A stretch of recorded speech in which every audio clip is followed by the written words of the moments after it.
Assalamualaikum warahmatullahi wabarakatuh.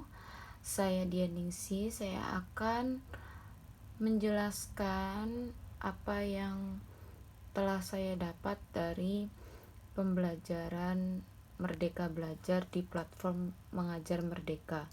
Nah, ini adalah aksi nyata topik Merdeka Belajar. Nah, dari 5 modul yang saya pelajari dalam topik Merdeka Belajar, yang pertama itu mengenali dan memahami diri sebagai pendidik, mendidik dan mengajar, mendampingi murid, mendidik dan melatih kecerdasan budi pekerti, dan yang terakhir yaitu pendidik yang mengantarkan keselamatan dan kebahagiaan. Lanjut, mengenali dan memahami diri sebagai pendidik. Yang pertama yaitu kita harus mengenali kekuatan dan kelemahan diri sebagai pendidik. Yang kedua, mengenali karakteristik dan kebutuhan peserta didik. Yang sudah kita ketahui bahwa peserta didik itu memiliki karakteristik dan kebutuhannya masing-masing yang berbeda. Yang ketiga itu menjadi manusia merdeka.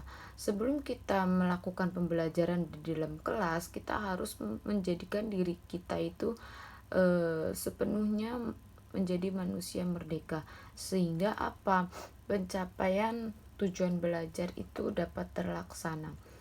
Lanjut, poin keempat yaitu pendidikan berperan penting pada perkembangan peserta didik dengan perkembangan zamannya. Nah, pendidikan ini berperan penting dalam perkembangan zaman peserta didik. Lanjut, poin kelima itu pendidikan harus adaptif terhadap perubahan. Nah, lanjut, mendidik dan mengajar. Pengajaran itu sebagian dari pendidikan. Pengajaran adalah cara menyampaikan ilmu, menyampaikan manfaat, dan lain sebagainya.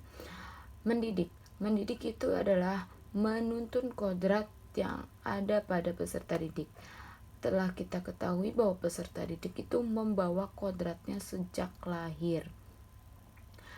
Maka dari itu, mendidik bukan hanya dari pengetahuan saja, tetapi juga keterampilan berpikir dan mengembangkan kecerdasan batin peserta didik agar timbul kepedulian sosial.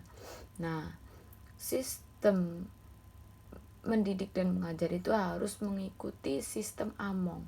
Ing ngarso sung tulado, ing madya mangun karsa, tutwuri handayani.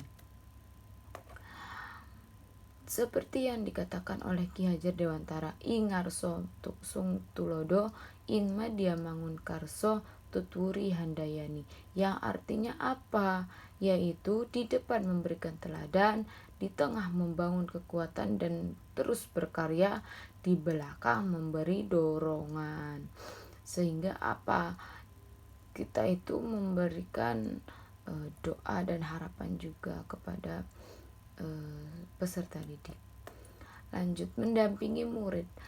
Pertama yaitu setiap peserta didik terlahir dengan kodratnya masing-masing, sehingga kita harus menjadi fasilitator untuk mengembangkan kodratnya peserta didik. Yang kedua itu cara mendidik perlu disesuaikan dengan perkembangan zaman. Seperti yang telah kita ketahui, pada abad 21 ini sudah mengenal berbagai macam media, teknologi, dan sumber informasi, sumber pengetahuan itu bukan hanya berasal dari guru saja, tetapi juga banyak media yang menyebarluaskan dan memudahkan mendapatkan informasi.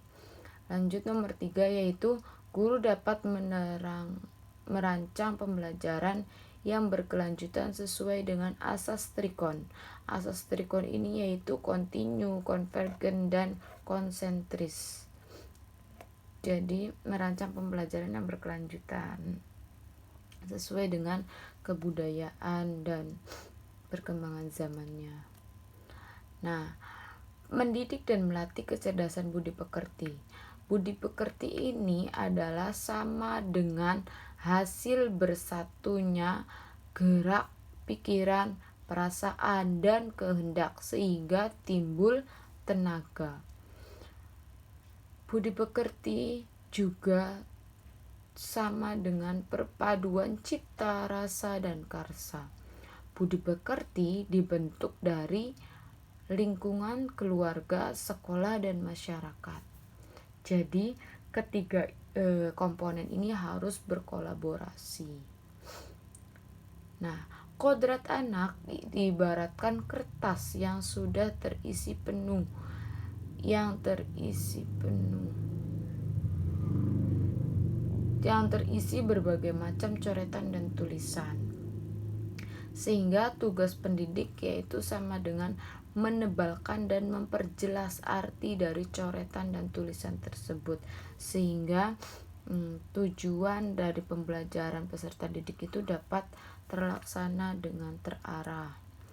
Nah, pendidik yang mengantarkan keselamatan dan kebahagiaan itu yang perlu kita ketahui. Yang pertama itu, guru tidak sama dengan mengajarkan ilmu pengetahuan saja, tetapi juga membimbing dan memantau peserta didik untuk tujuan yang bermanfaat.